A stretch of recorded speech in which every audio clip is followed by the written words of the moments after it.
name is Galia Sanger. I'm the director of the Israeli-Canadian project. I work as a Prosserman JCC and the Prosserman Center. It is a great pleasure to have you all here. Of course, it's a great pleasure to have Amir, my partner, the executive director of Tafsik, and Mike Fegelman, the executive director of HonestReporting. Before I'm actually passing the microphone to Amir, I'd like to say a few words. Why you're here, and I'm sure each one of you understand, and very much deep in his heart have a great love to Israel as a community. But when Amir actually approached me and asked to put together a series of events, workshop, I right away said to him yes, because I think that there is a lot of questions that we raise together, alone, and I'm also speaking for myself. And you also said, what happened? Lama. What happened actually since October 7th? Why Israel is facing such a horrible challenge on a daily basis? Why there is such a rise of anti-Semitism? Unfortunately, we don't have the answers. But I do believe that at the end, actually, of this, I would call it maybe workshop or event or anything actually related to both, I think at the end we will be able to come with better knowledge, better understanding, and many things actually to Mike and to Amir. So with that note, I'm going to pass the microphone to Amir. And again, I want to thank you for taking your time and for being the best ambassador for the community in Israel. We need you.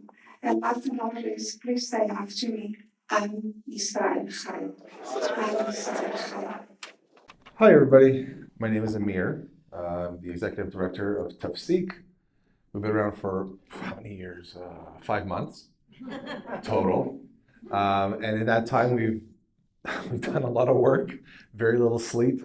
One of the things we wanted to do while we were building our allies with the Hindu community, and if some of you came to the Iranian speaker we had last month, Ali Sayed at the time, who actually now is head of education for Tafsik. He's joined the corporate side, if you want to call it that.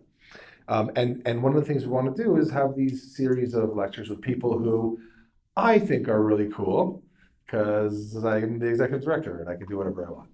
So one of the people who I really wanted to have, of course, is Mike, because I've been following HonestReporting Canada for years. One of the few emails I don't automatically delete. It's like, enough of these. But HonestReporting is always interesting, and I'm always like, gets me angry, which I guess is the point, because if there's nothing to be angry about, well, you wouldn't have a job, and I wouldn't have anything to read. So I'm going to read this to you. This is a little bit about Mike and why he's here, and then we're going to get into a little conversation, and there'll be time for you guys to ask questions, and if you have concerns, anything you want to talk about, we'll get into that as well. So Mike Fegelman, a 17-year veteran of the Canadian journalism industry. Mike is the editor-in-chief of HonestReporting Canada. He's responsible for the day-to-day running of the organization, its financial management, and project development.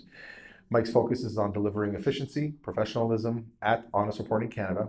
As HonestReporting Canada moves into new technological and geographical spheres that include the expansion of our media monitoring services to French Canada with the launch of Montreal office. Mike was a former editor-in-chief, reporter, and anchor of various news programs and publications, a graduate of Carleton University's renowned journalism program. Mike specialized in broadcasting, international reporting. Welcome, have a seat. Thank you. Mike brings a marketing savvy to HonestReporting Canada, having been a project manager for the market research firm Canmark Technologies for 6 years. Mike has testified before parliamentary committees, has given testimony to the Standing Senate Committee for Transport and Communications to express HonestReporting Canada's concerns about CBC's reporting of Israel and the Middle East. Hold your booze until the end. Mike's opinions and views are widely sought out for by Canada's media and political elite. Mike's work has been published in the Globe and Mail, the Toronto Star, the National Post, La Presse, Montreal Gazette, Ottawa Citizen. You're showing off. Mike is a columnist for Huffington Post Canada, Times of Israel. In 2013, Shalom Life listed Mike as one of their top 20 under 40 due to his dedication and significant contribution to Israel advocacy. Mike is also the immediate past president of the Village Shul and Aish HaTorah Learning Center. Everybody, welcome Mike Fegelman. Thank you. I didn't pay Amir to say that. I really didn't. I want to start by just saying how incredible you are, and you are the embodiment of what we're really seeking, which is the grassroots who fundamentally are doing what they can to embrace, to educate, and empower every single one of us to do something tangible for the Jewish people and the Jewish state. And I know that since the genesis of your organization, its inception, we're talking a matter of months, right? And you have really punched above your weight in miraculous ways. And I think you are really at the fulcrum of fundamentally creating, in essence, a grassroots digital and in-person army for the Jewish people. So I applaud you. That's $20. Hold on, let me see if I can find it. So thank you. The first thing I want to ask you is how did you begin? How did you get into honest reporting? In fact, let's start with how did honest reporting begin, and then how did it come to Canada? So it's an incredible story. So honest reporting started. This is kind of like at the apex of the first and second Intifada. There's this iconic photograph. It was released and published in the New York Times. The photo on the above the fold front page depicted what was in the caption asserting that an Israeli police officer beats an innocent Palestinian on the Temple Mount, mind you. The truth was very far from that. In actuality, the Israeli police officer had just saved the life of a yeshiva bachram, like a yeshiva student, and he was carrying a club, so it depicted Israel in the most nefarious light, like a bellicose Israeli police officer. And when they say it was a Temple Mount, we know it wasn't, because in the background you can actually see a gas station. So there were so many problems with this particular caption, but it brought into the sort of conventional black and white narrative that far too many media have, which is, I see an image and it has to be an aggressive, abusive Israeli soldier or officer, and by definition that has to be Palestinian. And in reality, that police officer had rescued, he was being lynched and would have been murdered, a yeshiva student. And I think it was about 15 years later, we coordinated and we had, we call it the photo that started it all. We had the officer and the student 20 years later reunite. And I'm telling you, it was absolutely beautiful. But it so is seared into our collective consciousness, which is that the power of the news is, what's reported today becomes foreign and domestic policy tomorrow. And when they get it wrong, it has that compounding effect. It serves to mislead, to confound, and to protract the conflict. So that was really our inception, where there were some people, it was actually in the UK, who saw that. They recognized the shortcomings of the caption and they said, this is intolerable. So like most people, what do? We get out our keyboard and we start frantically typing complaints and things of that nature, and then it just galvanized into a big response. And this is pre-social media. This is like, AOL, really at the infancy of using emails. And then, just through grassroots efforts, just like Amir's with Tafsik, a couple hundred people grew to 500 people, to 1,000, to 10,000. And then ultimately, there were some people involved and said, look, it's great that this is a very grassroots-oriented effort, but we need to be a professional organization that will work to engage in collaboration with the media, with a professional discipline, and we need to expand our resources. We need to expand our reach, right? We know that having a massive megaphone and having being able to galvanize a massive grassroots response, we need every arrow in our quiver, every piece of leverage that we can allocate. So it was created, Honest Reporting Canada was created a couple of years later, and we have really like a Canadian approach. In the UK, the European media, sometimes you have to be, and I don't mean this in a pejorative, you have to be shrill and reactionary with media. You have to show them that they're disguising news as opinion. They're having their own preconceived biases. It's not okay. In Canada, there's a degree of diplomacy because we're Canadian. We're all nice and polite and things of that nature. So we have a very Canadian approach. And internationally, Honest Reporting has, I think, about 160,000 subscribers. In Canada, just over 60,000 subscribers. So you have to have a big stick approach. And we speak on behalf of 60,000 people and meet on a daily basis. We meet with different leverage points that Canada's journalism industry, whether it's print journalists, photographers, beat reporters, whether it's filing complaints or just simply sensitizing them to our concerns. Wow. So, and I came to the organization, I mean, whether it was odd or God, whether it was serendipity or not, I was in Jerusalem, a place called Kikar Zion, Zion Square. Many of you may know of the area, and I was walking the streets. I was on the birthright trip that so many of our kids and youth went on, and I saw a poster in a garbage and it said something to the effect of "Fight media bias against Israel. Join Honest Reporting." Oh, wow. And they were just starting the local chapter, and I called up to volunteer and was hired the next day as the founding director, and that was 20 years ago. So that's and you know, what do they say? You love your job, you don't work a day in your life. I believe it. Like I've always felt like that. So that's my story. That's amazing. That's a great story. I didn't know the story. I'm a garbage picker. So that's the real story. Yeah. When did journalism lose its integrity? It used to be, you know, you'd watch the news. There wasn't a question of what was real, what wasn't real. What are they trying to say? It was just facts. And at some point, it just went to shit. It just went to shit. And had an opinion, they said, "What was there?" I'm asking you because you've been doing this for so long. Was there a moment that you were like, "Oh, this is never going to be the same"? Was there a pinnacle moment?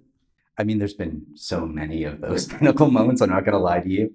I would say that over time, there's been just a compounding erosion of journalistic standards. Not as if there was one event, but I can pick many. I mean, many of you may remember 2002, Israel went into Jenin, and CNN put out reports saying, look, Israel has just committed a massacre of 500 people. It turned out 26 terrorists were killed, 26 soldiers, but they had bought into that narrative. Now, it was a closed military zone, and that was the story that was being depicted, that Israel had done a wholesale massacre and slaughter of innocents.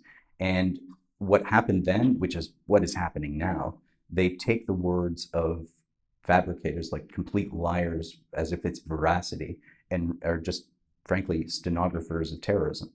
And so it's a continuation. Not much has changed. If you look at the public's trust and confidence in journalists, it's very, very low, like maybe only preceded by government stakeholders, but that doesn't say a whole lot at all. So it's really a problem because it's really hard to discern fact from fiction right now. And I'm not just speaking specifically with the news coverage of the Middle East. It's across all kinds of news stories, but there's a lot of problematic content. There's a lot of individual biases that come through. There's very little editorial oversight. And I think far too many journalists feel like they are in an advocacy role, that they are there to help the downtrodden, and rather than being politically neutral and rather than being objective. So on top of there being an erosion of journalistic standards, we are seeing our moral compass also upside down. And I think it's just a confluence of a lot of bad factors happening all at the same time. And then you add in social media, where it's like a free-for-all, where you cannot confirm the veracity of, quite frankly, any information. And the ability for all kinds of state and non-state actors to engage in misinformation and disinformation, whether it's like deep fakes and AI and things of that nature, or people, sort of laziness from a lot of journalists. They'll make a source will say, actually, this was published a week ago in CBC News. They had quoted somebody as saying that 200 of my family members have been killed since October the 7th. 200. And when you complain, the CBC will simply say, well, we didn't say that was a fact. They will simply say it's an attribution. But that it distills it down to this world of subjectivity, as if there is no objective truth and objective facts. And even in a statement that is given carriage on our public broadcaster, there has to be a very preliminary basic due diligence and fact checking. But I'm telling you, it is a total free-for-all. And it's a tragedy. It's a tragedy because it is serving to turn people in our community, to turn people from all walks of life into card-carrying Jew haters. It's horrifying. I mean, is there anything that affects our democracy more than misinformation through media? I mean, obviously, people read the information, it has an effect. It has a profound effect on everybody. You read something, it makes you feel a certain way. If you're educated, fantastic. You're one of the very few people that know what's really going on. But Buddy in Thunder Bay, who picks up his Tim Hortons coffee on the way to work, ask him where Israel is, he'll point at Tibet. He would have no idea. Is there a bigger threat to our democracy than this misinformation and media bias? In my opinion, no. But it is our biggest threat. But look, when people will assimilate the IDF and Hamas as if they're the same, that's how bad things have come, right? And I got to say, there is no quick remedy to that.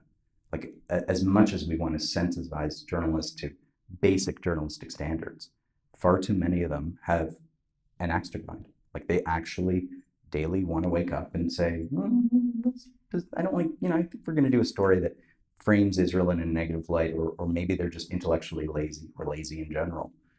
But the tragic outcome is you have political stakeholders, whether we saw it as it relates to the NDP's failed motion to get a unilateral statehood, or the current government's approach, which is to call for an embargo of arms trade to Israel. Like, what is shaping these opinions? It's just crass political disinformation that has crept into a world where decisions aren't made on the basis of principles, but what is more often than not politically expedient. And that doesn't bode well for our future as a community, for the state of Israel's interests, when major policy decisions, whether it's, Amir and I were talking about this before, whether it's about the government's decision to unpause, even though it wasn't paused, the funding for UNRWA, even though the government had reportedly already received a dossier of showing Hamas's complicity in the attacks on October 7th, showing that 12 of their own operatives were complicit and very involved, showing that, I think it's 1,200 Hamas operatives are UNRWA card-carrying members, and the government still funds it, right? Like, it just defies credulity, to be honest. Where is it coming from? Who made the decision? Okay, we're gonna, is it coming from is there a head of a snake that's going, okay, listen up, Britain, liberal, government media, like CBC or wherever else? Is it coming from someone that's saying, paint Israel in a bad light, this is what you have to do, and focus on it? I mean, how do they form their decisions to attack and be biased? Where does it come? That would be really convenient. I would almost prefer knowing that there was this one source that was at the fulcrum of disinformation. George Soros. Whoever it may be. But quite frankly, the reality is there are so many sources, so many are anonymous and we'll never know.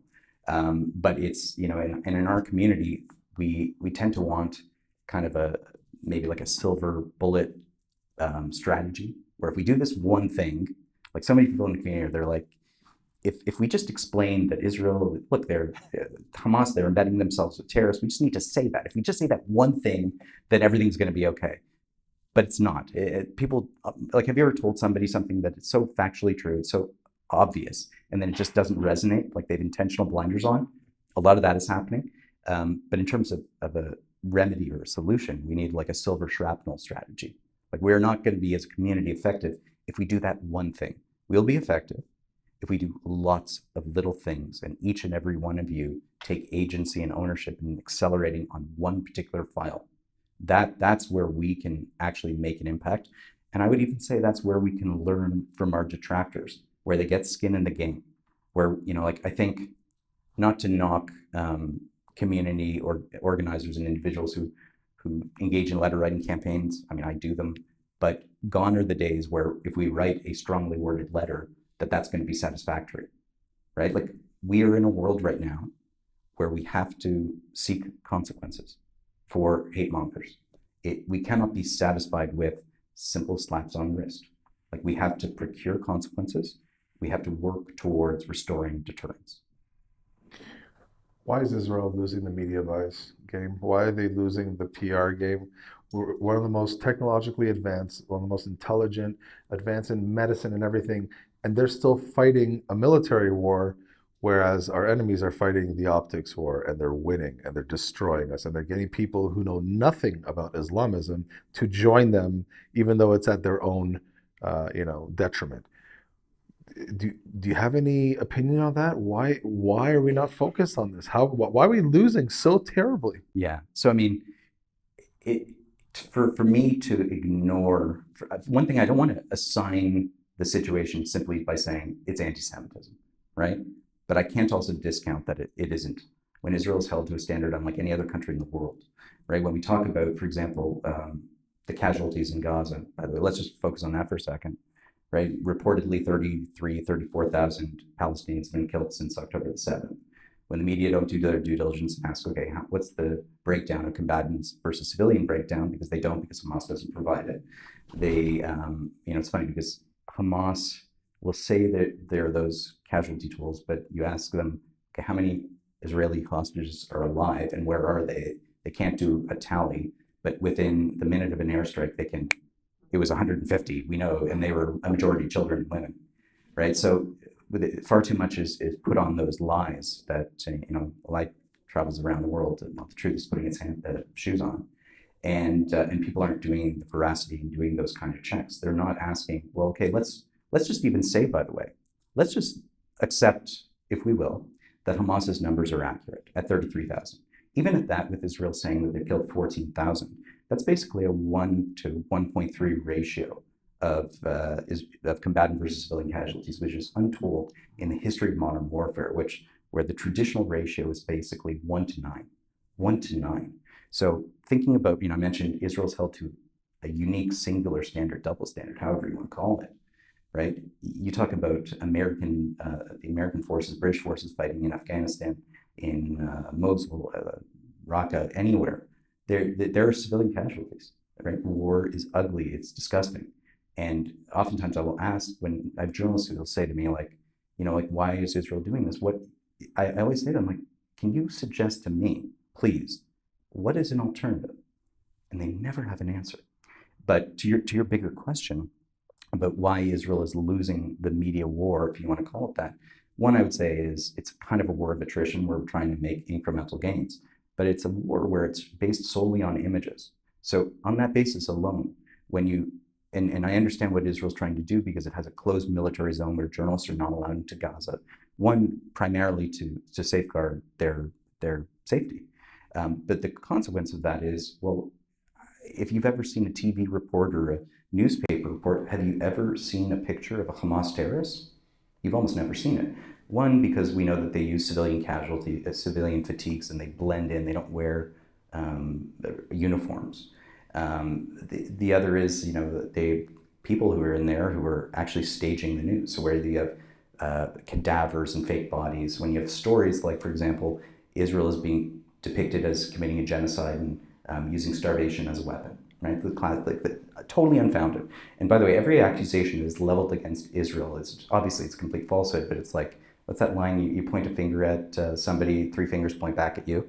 That's oftentimes what's happening. So the claims that there is now a famine, if you actually look at the videos, you actually look at the footage that's out there, you see markets that are abundant with food and with aid. And if you look at the border in between Gaza and Israel, where you see the buildup of all of the aid trucks that are just sitting there, and it's a logistical issue that the UN isn't facilitating, but Israel's depicted as depriving the Palestinians of humanitarian aid, even though on October the 6th, there's more aid entering Gaza now than there was before October 7th. Think about that. That's an incredible statistic. The other thing that I oftentimes refer to is whenever Israel detains, arrests Hamas terrorists, they naturally will make sure that they take off their shirt in the arrest process because they never know if they have a suicide bomb on them. You never know. And if you look at some of these pictures, and I want you to really Google and find the Hamas henchmen, they're morbidly obese. I mean they're festively rotund. I don't mean to fat shame them, but maybe I will. They really are. They're festively rotund because there is no famine. It is a total fabrication. Now, there are some people who are starving because Hamas is misdirecting and stealing aid. That's for sure.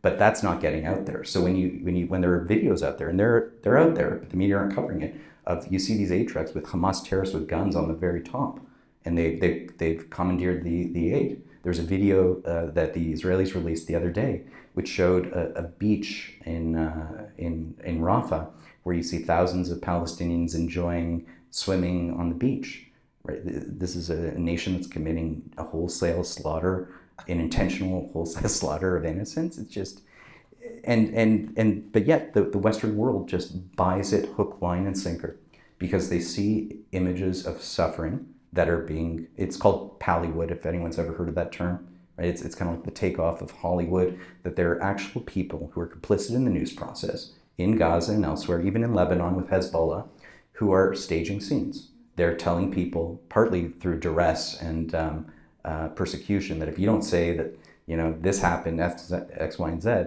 they want to depict Israel in a negative light. Like one thing we always look at is in images is when you see a destroyed building, it's not like you'll tend to notice there's a stuffed animal like right there and right there and right there. It's intentionally situated because they want to depict Israel as intentionally targeting civilian areas. They do this because they feel part of their strategy in the war for public opinion will actually affect the war on the ground.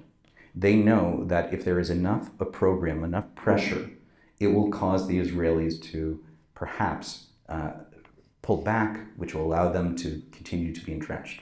And that plays into their base here, calling for ceasefire now, even though left, right, and center, Hamas is rejecting every single ceasefire. So it's a war of attrition.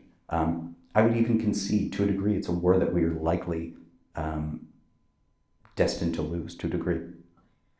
And I'm an eternal optimist, but I know it's up against us.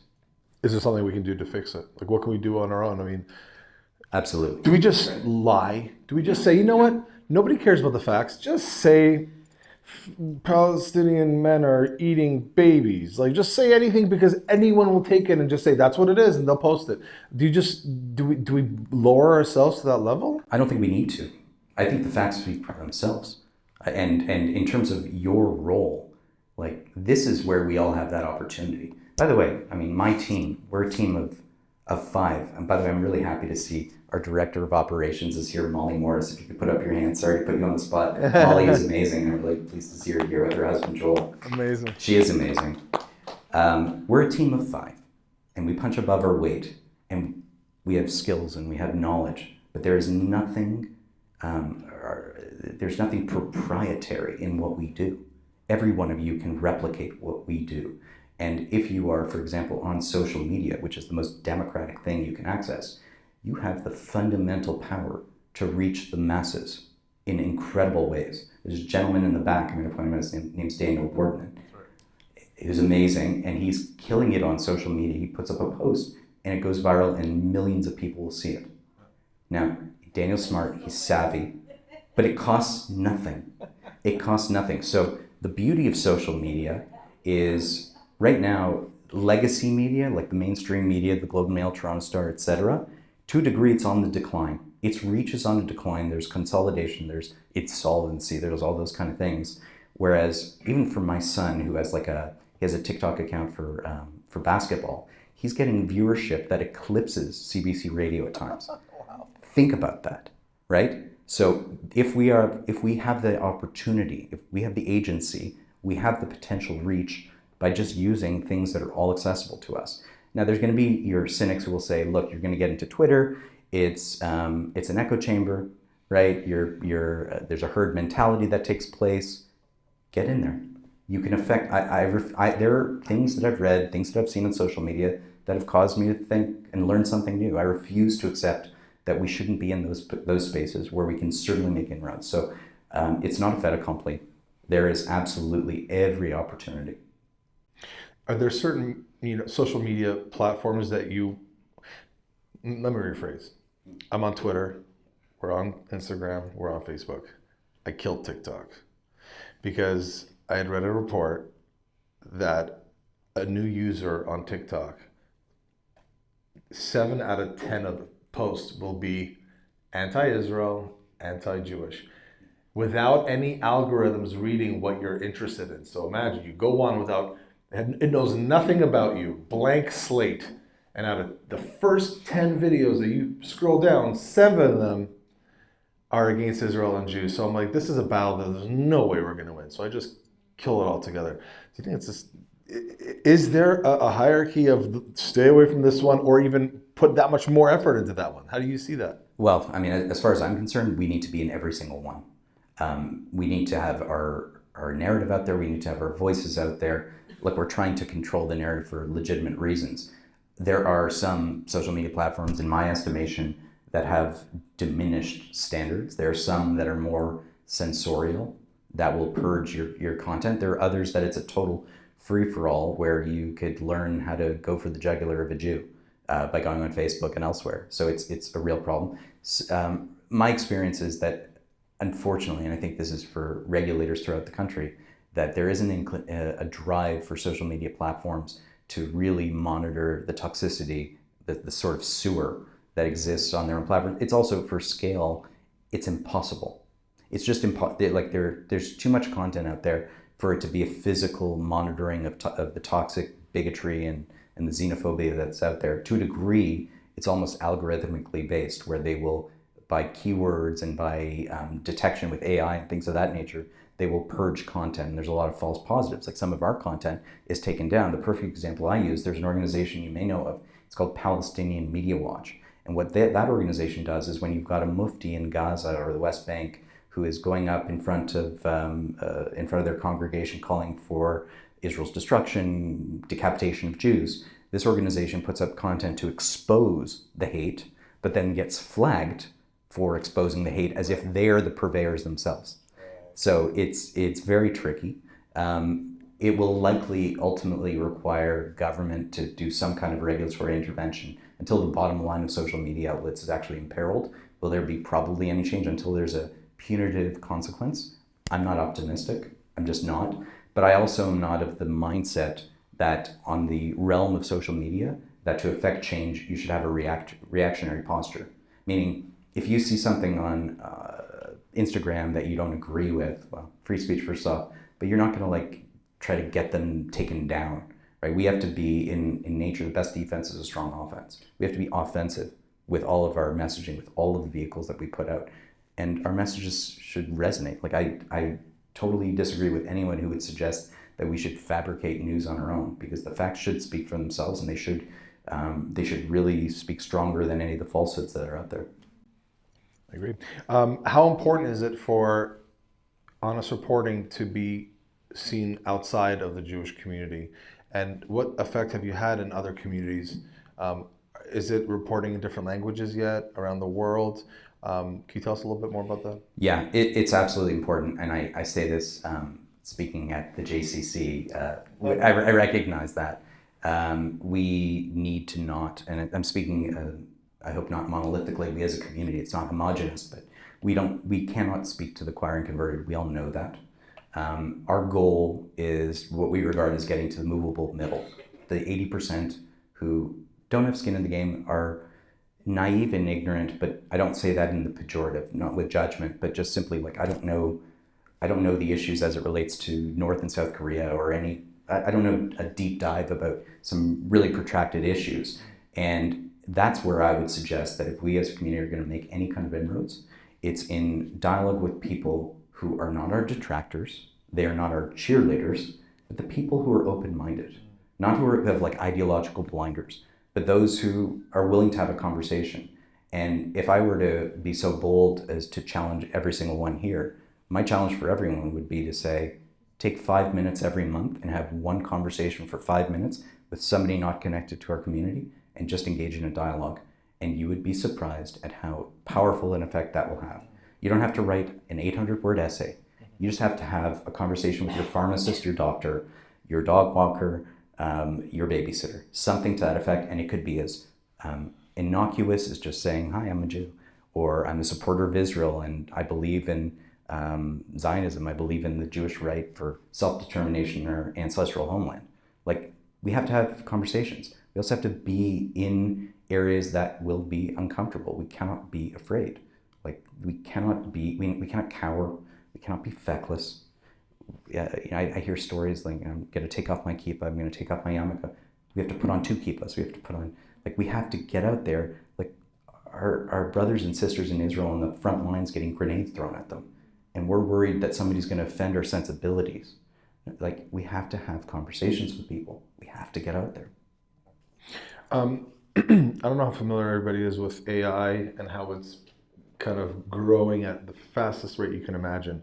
But artificial intelligence now, I mean, I've been seeing quite a bit in the news, or at least on social media, pictures of things that aren't real. They're just, I have an app. I can say to this app, you know, paint me a picture of a little boy on the ground missing an arm holding a teddy bear, and it'll give me 10 of them. I'm like, whoa, this looks real. How do you see that affecting everything that's going on? And is there, I mean, you're in the know, is there something that's being built to be able to determine its authenticity? Because there's a few, if you've noticed, like, they'll be like a kid, but they'll have 6 fingers. You're like, wait a minute, this picture isn't real. This kid has 6 fingers, or like, there's something weird, a little off, but it's getting better and better. Yeah, so this is like the world of deep fakes, and this is why I you know, if I'm going to foresee the future, we're in deep trouble. And to a degree, there's going to be software that will detect cloning of images. There is some of that. Like a trained photo editor would be able to see the cloning of images, the morphing of it. But it's, you know, technology is going to continue to advance. It's going to be really hard to tell. Like, you might have seen, there's like an amazing deep fake of Tom Cruise. Yeah. And you're like shocked that that's not him saying that. You know, like, you could get a leader of the free world to make a statement that was totally derogatory and anti-Israel that could translate into like I don't know, God forbid, a strike or something. You never know. Technology is certainly evolving, but like, technology aside, by the way, like, let's just use an example from a couple of weeks after the conflict started on October 7th. You might have seen the headlines that Israel is accused of bombing a hospital in Gaza, the Al-Ahli hospital, right? This wasn't because of deep fake. It was just based on total falsehoods that were accepted as veracity. And this is an incredible thing that the Israelis did, because I'm always dealing with the government and with the IDF, and there's always a challenge, because we want them to declassify the information so that we can make sure that we can get this information out there to the media. And for them, they're always concerned naturally about the security posture, that if we show where our drones are or where we're positioned, that might make us vulnerable in a certain way. But in that particular example, I think it was like less than 12 hours that they declassified that information. It told the story that no, it wasn't an Israeli airstrike that killed 500 people. In fact, it was like a couple dozen people who were tragically injured, but it was an Islamic Jihad rocket that had misfired, didn't hit the hospital, hit the parking lot of the hospital. So, but that's like a human effort, not on the digital realm. So the deepfakes are probably happening now and everywhere, most certainly on social media. I'd like to think that the media are more circumspect and more not as trusting as some of the information out there. But on social media, it's total fakery, left and right, nonstop, because there's no journalistic standards. Like, who's gonna, like, if they put out a fake image, what are we gonna do? Complain to the person putting it out? Like, it's a total free for all. So, like, and I'm sure have you ever been duped by seeing something online and you realize, no, that's not actually true? I've been duped. So, our ability to discern fact from fiction, it's only going to get worse and worse and worse. I'm optimist, but I don't see an upside.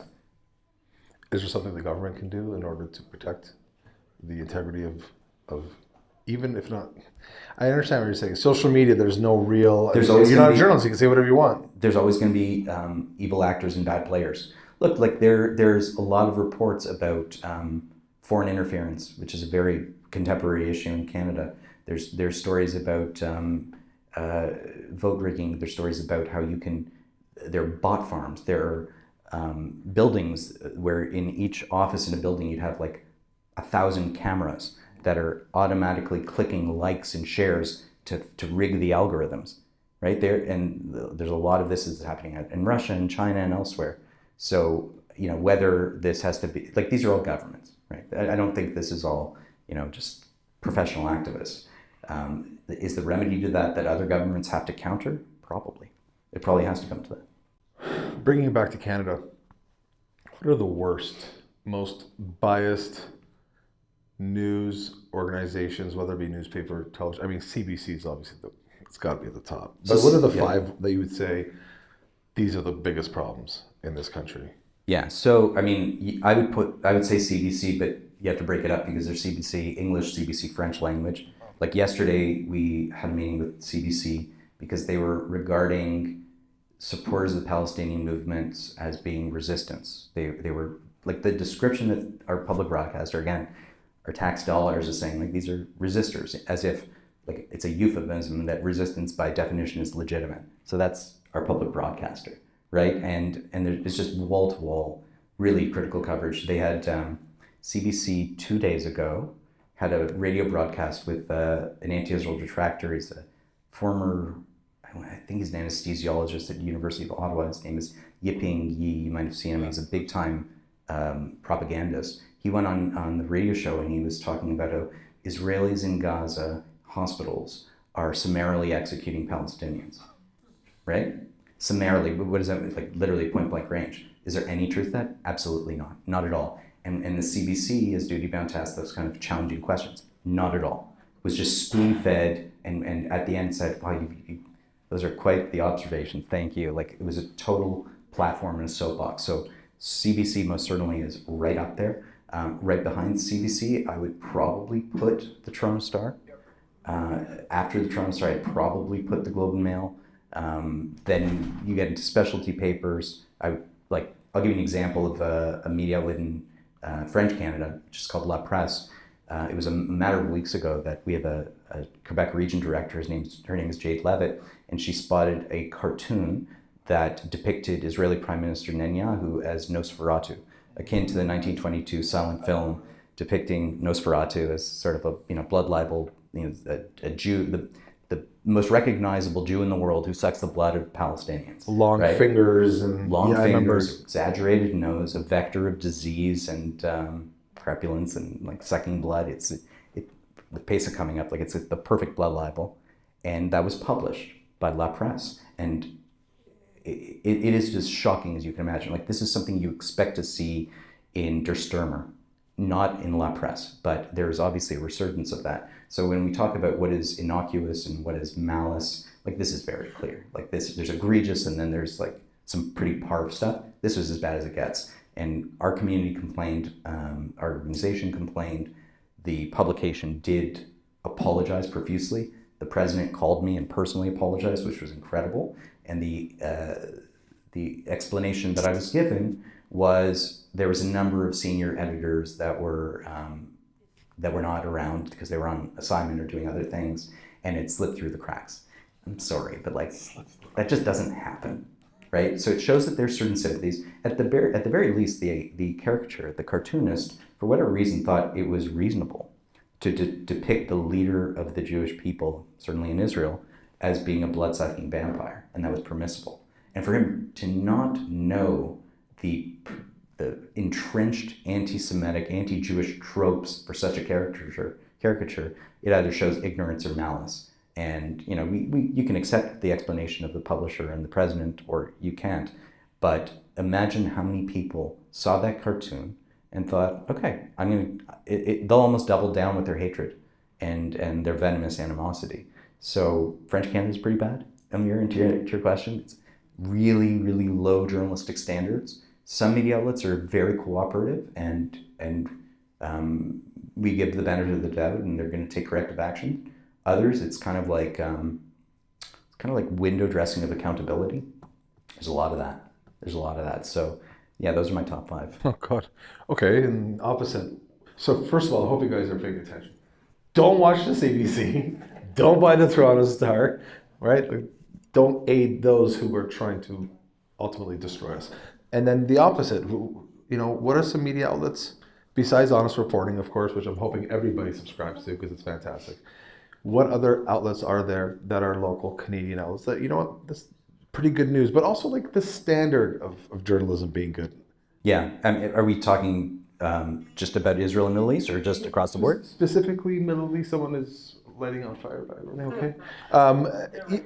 Yeah, specific to the Middle East because this is the topic. So yeah, but also, mature. Sure. So I would really enthusiastically endorse and recommend anyone to follow any products of Post Media.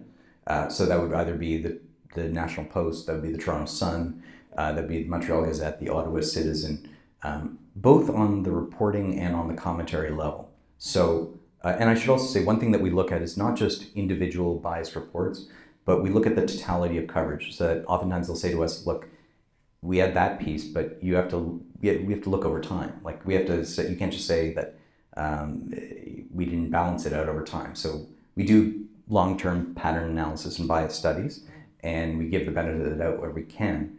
But when we're able to actually show that there is a systemic bias, when certain publications, let's use the Toronto Star for example, when certain publications do not have a balanced marketplace of ideas, when they don't feature, or at least strive to feature, equilibrium and equity in terms of the commentary pages, like having pro-Israel voices against the anti-Israel, then that's a problem. And by the way, I would be probably the first to say my goal is to not make the media become pro-Israel. Far from it. I want them to be neutral. Yes. Right? Like I don't want them to be our detractors. I also don't want, but I'm not also trying to get them to be putting out Hasbara pro-Israel talking points. I just want them to call a spade and report it fairly to. And I'm also not saying like don't feature voices from the Palestinian community. By all means, they have free speech. I'd be very interested to know where their grievances are. Like just like they have the opportunity, just like we want the opportunity to convey our narratives, our issues, they should have that same opportunity. But it should be balanced. And right now it's quite anemic in terms of sort of a jaundiced marketplace of ideas that exists in Canada. I'd love to see Honest Reporting have like a debate thing, you know, where you have people from different sides that have enough respect to be able to have a conversation and to actually speak to one another, and you or somebody from your organization to be able to be like, well, no, that's not true because of this, and go back and forth respectfully. I think there would be there's a lot of value to that because we don't see that very much. So I love that you pointed that out, because we live in a world where the idea of respectful disagreement doesn't exist anymore. And it's so basic though, right? Like it's so basic. We have to have these conversations. And by the way, I would to a degree, I would welcome having a debate with any of our detractors, unless they're like the complete radicals, like the complete, and then I don't want to be like, well, you don't want to get stabbed by some, you know. Well, there is that. Yeah, there's that. Yeah. Salman Rushdie was actually just on CBC Radio the other day, like he talked about that story, right? Yeah. You know, he writes the Satanic verses, gets a fatwa on him. Like, was it last year or 2 years ago? Stabbed in the eye 16 or 17 times, right? So, and with that in mind, just thinking about the media element of that, one tragedy for the media is they do not depict the differences between fear and free societies, right? So why do I say that? Because there are many parts of the Arab world and the Muslim world where regular everyday Arabs are crying out for the basic liberties and fundamental freedoms that we take for granted here in Toronto, but we don't see it because they're not covering it. And so if we actually want the betterment of the Arab world, the media have to do those kind of stories. The challenge is for them to speak up when they're faced with persecution. It's really challenging. Like have you heard of a media report, hear anybody talk critical of Hamas? No, because they're going to be brought up onto a rooftop and thrown, or strung up and then dragged in by a car. So if they're not going to get those voices, which may be tough to find, they at least have to say, we are unable to interview people who have a criticism of their own government. Accordingly, it's like a group thing. The other thing is, what is often not disseminated is that the vast majority of Palestinians, for example, in Gaza and the West Bank, openly celebrated and support the October 7th massacres. So it's not like there is an innocent bystander effect, and many were actually complicit, whether in taking hostages or in actually committing the atrocities. But oftentimes our media are not asking those very poignant, important questions. This is important from a Canadian perspective when we're thinking about whether refugee status and people coming to our Canada, where if we're going to absorb 1,000 refugees, and by the way, I'm the first to want people who are fleeing war to get safeguard, especially people from the Jewish community. My background's Eastern European. But if these are people coming to our country who believe that Jewish babies should be slaughtered, then we have a problem in terms of our values. Yeah. What's the biggest win you've had in your career? The biggest win, the biggest thing where you're like, yes. So, I will say a couple. We've been very successful in the past couple of months in getting real haters terminated. Yeah. I'll give you an example. This isn't the biggest win, but it just gave me a lot of personal fulfillment and happiness.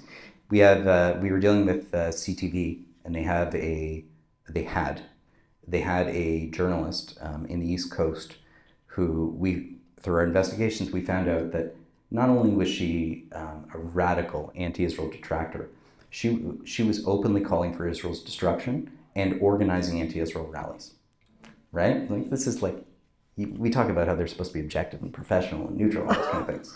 So we found out about that. We exposed it. We condemned it. We complained to CTV. She was terminated within, I think, 24 hours. Wow. So that by the way, that is the power of naming and shaming. That is the power that it becomes part of the historical record, and it serves in perpetuity, right? From that point forward, whenever you Google this woman's name, it will be that she was terminated because she was an anti-Semite. And that is, when I talked about our job is to procure consequences, that's what we're talking about. And there's lots of that. There's, whether it's an anesthesiologist at Sick Kids who was now on leave for using social media to write some very nasty things about Israel, or a real estate agent for Remax or another brokerage who use social media to really attack our community and with anti-Semitic epithets when they're no longer carried by it, they've lost their license as a broker. These are all things within our reach. So those are the most recent ones. I've had a lot of journalists who have been reposted. I'll give you an example from a couple of years ago.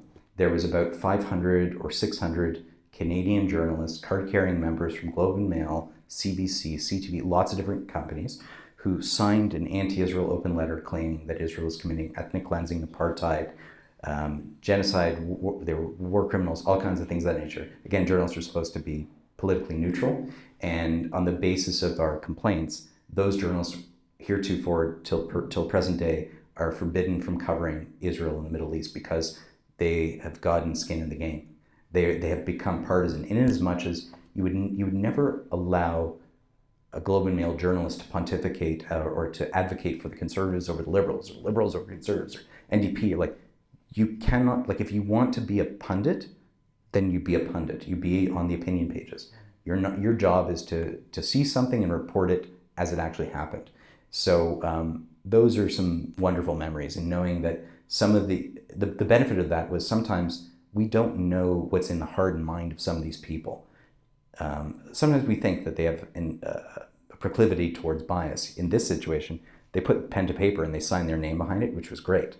And we were able to identify them. I'll also say something somewhat controversial, I think. I actually have no problem, deep down, with a journalist hating Israel, so long as that their reporting is fair, accurate, and balanced. Now, that's hard to do because you're betraying your bias, you're shedding it aside. But I'm totally open to that, right? You're entitled to your opinion. We'd be crazy to think that they don't have their own personal biases, but they have to try to shed it by the wayside. And that's, what you said earlier when you said, she was, the person that was terminated was, anti-Israel. It's not about being anti-Israel. It's not about, having your opinions and they can be negative. You can say that, you can criticize Israel. There's no reason, like, that's not what we're talking about, because I know what people are going to be watching the video, like, oh, he said just because they criticize Israel, they should be. It's not about criticize. You're allowed to criticize any country in the world. Of course, we should. That's how we better the lives of everybody in the country. It's when you're applying, these tropes or lies that will have real life consequences on the Jewish community in Canada. And it's one of the only places in the world where if a government does something to, let's just suspend our imagination. The Israeli government decides, okay, we're gonna kill 15 babies because that's what we do. That's never gonna happen, but let's say it does. We're the only people in the world that are responsible for our government and Israel's actions against people. Do you see people out in the streets, beating up Koreans because North Korean dictator is killing people? Do we see, our Chinese Canadians get beaten up and killed because the government of China is oppressing 1 million Uyghurs, killing them? Do we see that? We can list 1 million different countries. No. The only people in the world responsible for a government that isn't even their own, because we're Canadian, Israeli government does something, the Jews around the world are responsible. It's the only place. So when we're talking about this, whoever's watching, because it's going to go up on YouTube, oh, he's saying criticizing Israel. That's not what it is. We're talking about the extreme, aspects of this. I want to thank Galia, JCC, for partnering with Tafsik to do these amazing lectures. We're going to do one every month. We're going to keep bringing amazing people. I told you this the first time we spoke. I love Honest Reporting Canada. I was like fanboying over it because I'm like, it's so important, and it's like, there's a lot of moments you give me of, yeah, tell those son of a bitches, like there's a lot of that. And if you're not subscribed to Honest Reporting Canada, do yourself a favor, give yourself a few minutes, go on, subscribe, get their amazing newsletters. If you can, and I'm saying this as the executive director of Tafsik, and we're looking for donations, donate to Honest Reporting Canada, because what they do is too important. We need them to continue working. It must be the most exhausting job in the world, constantly seeing this and having to correct these people who are trying to harm us. So thank you, Galia, JCC. Thank you, Honest Reporting. Mike, you're an absolute pleasure to have. If you guys want to come up and talk, come up. Thank you, guys. Thank you. That was great, man. You're awesome. I love you. Beautiful conversation. Thank you. Thank you very much.